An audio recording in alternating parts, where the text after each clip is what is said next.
Now, we have one of the greatest female hip-hop artists of all time right here at the YFM studios. Eve, it is such a pleasure to have you here. Thank you. Now, can you tell us a little bit more about why you're in the country? Yeah, I'm performing on Friday night at Avistar, and then I'm going to Durban. But before that, I just came from Namibia. So I'm just touring around, I guess. Yeah. Yeah. Okay, so you were just in one of our neighboring countries. Yeah, in the neighboring country. Can you just tell us how your music has been received in Africa as a whole?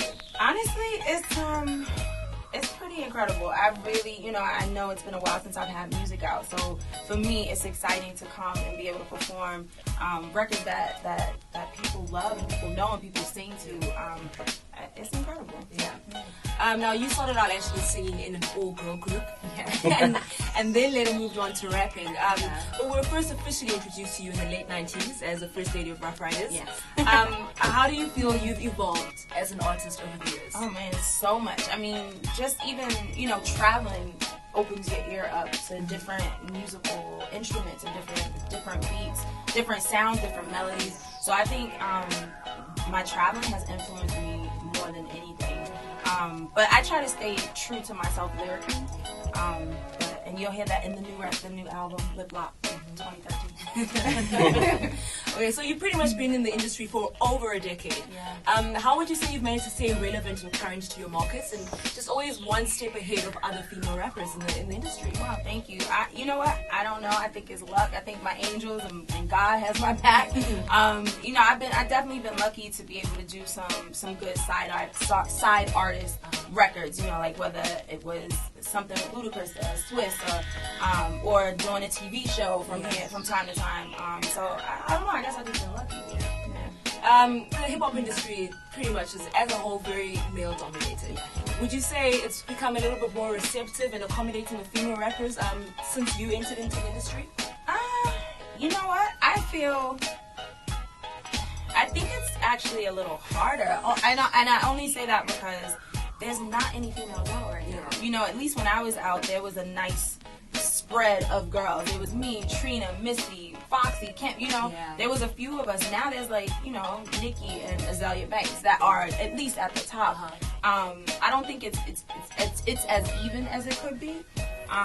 No, I think I think you still have to prove yourself even harder as a female. Yeah, for sure. Now, the last studio album that you released was Evolution. Yeah. And since then, I think you've experienced multiple, delays and, issues with labels and stuff. Which you mentioned earlier, that you have your fourth upcoming studio album, Lip Lock. Can you tell us a little bit more about who you worked with on the album? Yeah. What can we expect from it? And just a little bit about your label change as well. Yeah. It took forever. And, the one thing I didn't want to do is sign to a label and sign my life away. Yeah.